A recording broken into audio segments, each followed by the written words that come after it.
தமிழகத்தில் வரும் 2026ஆம் ஆண்டு நடைபெறவுள்ள சட்டமன்ற தேர்தலை ஒட்டி கொங்கு மண்டலத்தில் வெற்றி வாகை சூட வேண்டும் என்று திமுக தேர்தல் யூகம் வகுத்து வருகிறது. இதற்காக தமிழகத்தின் துணை முதலமைச்சர் உதயநிதி ஸ்டாலின் களமிறக்கப்பட உள்ளார். 2021ஆம் ஆண்டு நடைபெற்ற சட்டமன்ற தேர்தலில் தமிழகத்தின் முதலமைச்சர் மு.க.ஸ்டாலின் தலைமையில் திமுக ஆட்சியை கைப்பற்றினாலும் கொங்கு மண்டல மாவட்டங்களான கோவை, நீலகிரி, திருப்பூர், ஈரோடு, நாமக்கல், சேலம், தருமபுரி, கிருஷ்ணகிரி, கரூர், திண்டுக்கல் உள்ளிட்ட மாவட்டங்களில் உள்ள தொகுதிகளில் பெரும் பின்னடைவை சந்தித்தது. இந்த மண்டலத்தில் மொத்தம் உள்ள 67 தொகுதிகளில் திமுக கூட்டணி வெறும் 24 இடங்களை மட்டுமே கைப்பற்றியது. குறிப்பாக கோவை, தருமபுரி ஆகிய மாவட்டங்களில் உள்ள ஒட்டுமொத்த தொகுதிகளையும் முழுமையாக அதிமுக கூட்டணி கைப்பற்றி அதிர்ச்சி அளித்தது. 2021 சட்டமன்ற தேர்தலை அடுத்து நடந்த நகர்ப்புற உள்ளாட்சி தேர்தல், 2024ஆம் ஆண்டு நடைபெற்ற நாடாளுமன்ற தேர்தல், ஈரோடு கிழக்கு தேர்தல் ஆகியவற்றில் திமுக கூட்டணி சிறப்பான வெற்றியை பதிவு செய்தது. இதற்கு காரணமாக இருந்தது முன்னாள் மின்சாரத்துறை அமைச்சர் செந்தில் பாலாஜி போன்ற தீவிர களப்பணியாளர்களின் பங்கு மிக முக்கியமானதாக இருந்தது. ஆனால் இவர் மீதான வழக்குகளில் உச்சநீதிமன்றம் அளித்த தீர்ப்பால் சமீபத்தில் அமைச்சரவையில் இருந்து விடுவிக்கப்பட்டார் செந்தில் பாலாஜி.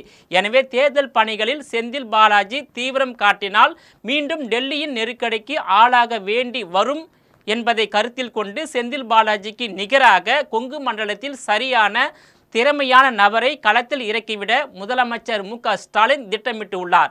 கடந்த தேர்தல்களை காட்டிலும் கூடுதல் உழைப்பை செலுத்த வேண்டும் என்று அறிவுறுத்தியுள்ளார். இந்நிலையில் துணை முதலமைச்சர் உதயநிதி ஸ்டாலினை கொங்கு மண்டலத்திற்கு பொறுப்பாளராக நியமித்து தீவிர களப்பணியை மேற்கொள்ள வியூகம் வகுக்கப்பட்டுள்ளதாக தகவல்கள் வெளியாகி உள்ளன.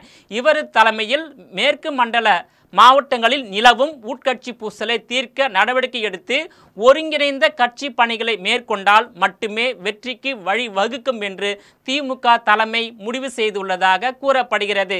அது மட்டுமின்றி கூட்டணி கட்சிகள் உடன் இணக்கமான போக்கை உறுதி செய்ய வேண்டும், வேட்பாளர் தேர்வு, அதிருப்தியாளர்களை சமாதானம் செய்தல், தேர்தல் வியூகத்தை சரியாக செயல்படுத்துதல் போன்றவை முக்கியமானவை என்றும் இவற்றை தமிழகத்தின் முதலமைச்சர் மு.க.ஸ்டாலின் அவர்களின் மகனும் தமிழகத்தின் துணை முதலமைச்சருமான உதயநிதி ஸ்டாலின் எவ்வாறு கையாள போகிறார் என்பதில் இருந்துதான் 2026 சட்டமன்ற தேர்தலின் முடிவுகள் அமையும் என்று திமுக தலைமை கழகம் திட்டமிட்டு தேர்தல் பணிகளை மேற்கொள்ள உள்ளது. ஆனால் தமிழகத்தில் முன் எப்போதும் இல்லாத வகையில் நிலவும் கடும் 4 முனை போட்டி, திமுக அமைச்சர்கள் மீதான ஊழல் லஞ்சம் வழக்கு, வருமானத்திற்கு அதிகமாக அசையும் அசையா சொத்து குவிப்பு வழக்கில் சிக்கியுள்ள அமைச்சர் துரைமுருகன், பெரியசாமி, எம்.ஆர்.கே. பன்னீர்செல்வம், போலி ஆவணத்தை தயாரித்து நிலத்தை அபகரித்த வழக்கில் சிக்கியுள்ள அமைச்சர் மா. சுப்பிரமணியன், அவதூறு கருத்துக்களை தெரிவித்து நீதிமன்றத்தின் உத்தரவாலும்